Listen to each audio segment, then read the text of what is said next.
वालेकुम दोस्तों, उम्मीद है आप तमाम हज़रात खैर आफियत के साथ होंगे। अल्लाह करे कि आप तमाम हज़रात को खैर आफियत के साथ रखें।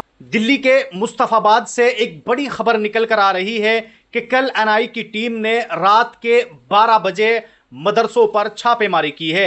जी हां दोस्तों, इस वक्त दिल्ली से एक बड़ी खबर निकल कर आ रही है कि आखिरकार एनआई की टीम ने मदरसों पर और मौलानाओं के घरों पर क्यों छापेमारी की है और इसकी वजह क्या है, हम इस पूरी वीडियो के अंदर देखने वाले हैं। अब आइए दोस्तों, हम इस छापेमारी की पूरी सच्चाई सुनते हैं उन लोगों की ही जुबानी के जिनके मदरसों और घरों पर छापेमारी की गई है कि आखिरकार उन लोगों ने इस पूरे मामले पर क्या कुछ कहा है।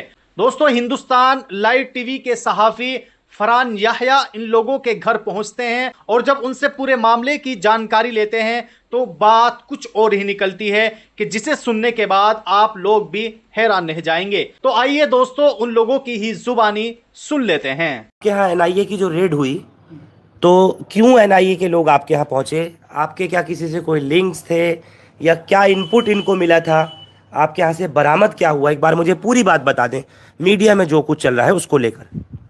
कुछ नहीं सर, वो 3:30 बजे के करीब हमारे घर पे अचानक से घुस आए ऐसे ही, और हमें पता नहीं था कौन लोग हैं, कि हम तो चोरी सोच रहे थे। बस अचानक से आए और थोड़ी धक्का मुक्की भी हुई इस टाइम उनके साथ में। ये भाई बैठे हुए हैं बराबर में, इनकी आंख में थोड़ी चोट भी आई है, क्योंकि हम समझ नहीं पाए, रात का टाइम था, सोते रहते हैं सब, गहरी नींद में होते हैं। तो इसलिए फिर उन्होंने बताया कि हम एनआईए से आए हैं। उन्होंने अपना कार्ड वगैरह दिखाया, अपना तारुफ कराया अच्छी तरह से। तो फिर कहने लगे तलाशी दो, तो हम समझ गए कि ये एनआईए की तरफ से हैं। और एसएचओ थे ये जो पास में रहते हैं थाने के, वो भी साथ में थे। जी, दयालपुर के। ठीक है। तो उनको मैं जानता हूँ, वो 1-2 मीटिंग में मिले हैं, तो इसलिए मैं समझ गया कि करीब से हैं। जी, मुझे ये चीज़ आपसे जाननी थी कि आपके यहाँ ही क्यों आए? आपके वालिद साहब मदरसा दारुल उलूम महमूदिया चलाते हैं, तो क्या मदरसे की निस्बत से आपके पास आए थे या आपके पास आए थे? आपके घर आने का मतलब क्या है? आप लोगों के कोई रिकॉर्ड्स हैं, कोई क्रिमिनल बैकग्राउंड है, कुछ इस तरह का है? नहीं, इस तरह का हमें खुद पता नहीं चला कि वो क्यों आए हैं अचानक से। हमारा कोई इस तरह का रिकॉर्ड नहीं है। सब महल्ले वाले सब लोग जानते हैं अल्हम्दुलिल्लाह, कोई इस तरह का रिकॉर्ड नहीं है बिल्कुल भी। हमें खुद पता नहीं चला कि वो क्यों आए थे। आपसे आकर के उन्होंने क्या दरियाफ्त किया, क्या मांगा? बस वो नाम मालूम किया, क्या नाम है आपका? मैंने कहा असद। तो फिर कहने लगे कोई बात नहीं, तलाशी दो घर की। फिर ऊपर चले गए, नीचे रहे, सब जगह तलाश किया, कुछ नहीं मिला उन्हें यहाँ से।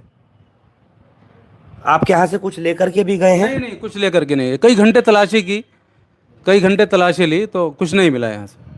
क्या सवालात आपसे किए गए? कितने घंटे आपके पास रहे? रात लगभग 3:30 बजे 3 बजे घर में घुसे थे। जी जी। 3:30 से कब तक रहे? 8:30 तक, सुबह 8:30 तक। यानी तकरीबन 5 घंटे। 5 घंटे रहे। उसके बाद फिर थाने लेकर के चले गए। कौन से थाने? ये दयालपुर।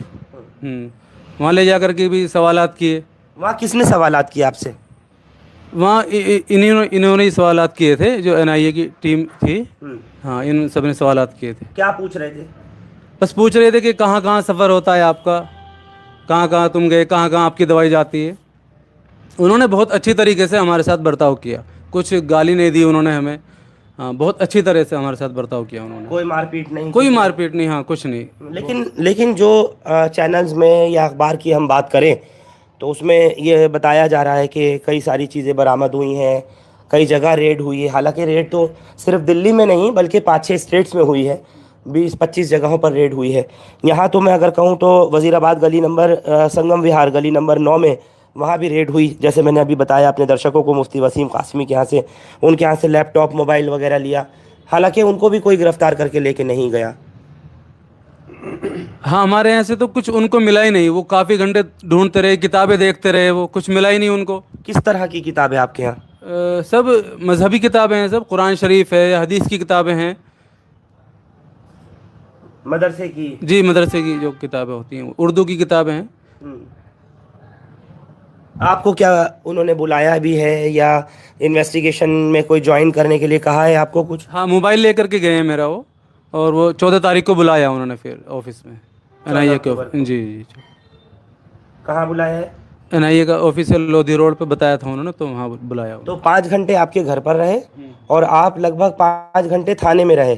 तो 10 घंटे तक यही पूछताछ हो रही थी कि आप कहाँ कहाँ सफ़र करते हैं, आप कहाँ कहाँ दवाइयाँ अपनी भेजते हैं? जी जी, यही पूछते रहे तो बार। कहाँ दवाइयाँ भेजते हैं आप?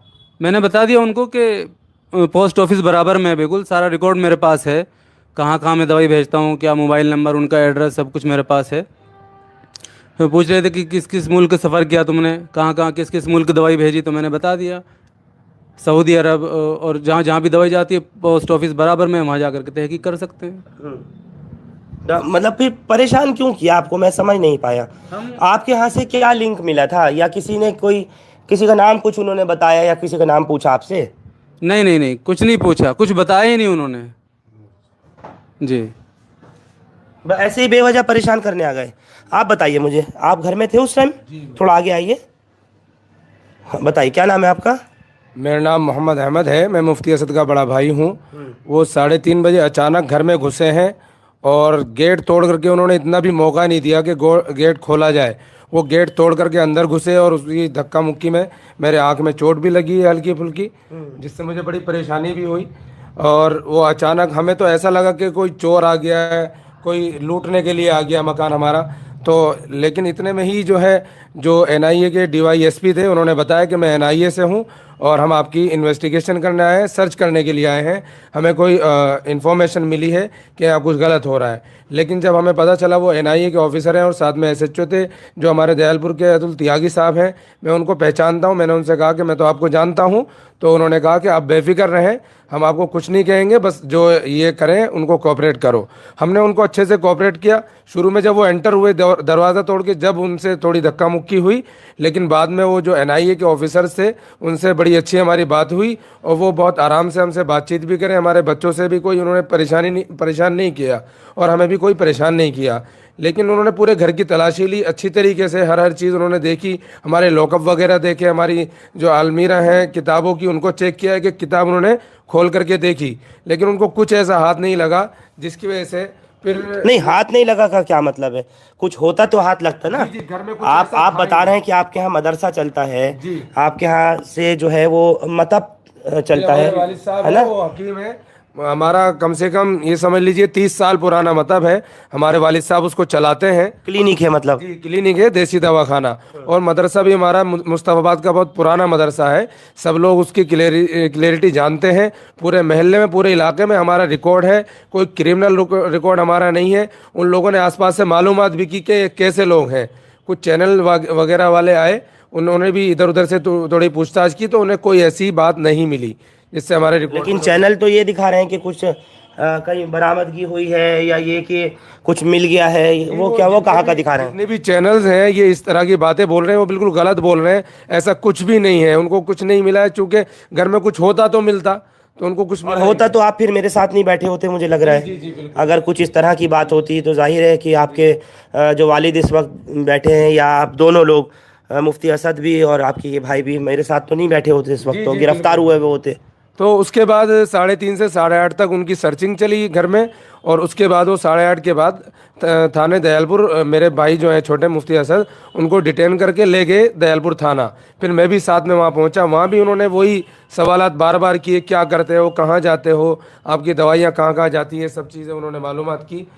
लेकिन उन्हें कोई ऐसी बात नहीं मिली। उसके बाद उन्होंने हमें छोड़ दिया। अब 14 तारीख को बुलाया है, लेकिन मोबाइल तो लेकर के गए ना, जैसे ये बता रहे हैं। उन्होंने जब्त कर लिया था, हमारे सामने ही मोबाइल उन्होंने जब्त कर लिया था और मोबाइल वो लेकर के गए हैं। अब उनको 14 तारीख का नोटिस है, तो ये 14 तारीख को जाएंगे। क्योंकि हमें कोई ऐसी बात, हमें कोई डर नहीं है, क्योंकि हमने कोई ऐसा इलीगल काम नहीं किया है और कानून के दायरे में रहकर हम उनका बिल्कुल कोऑपरेट करेंगे। और दोस्तों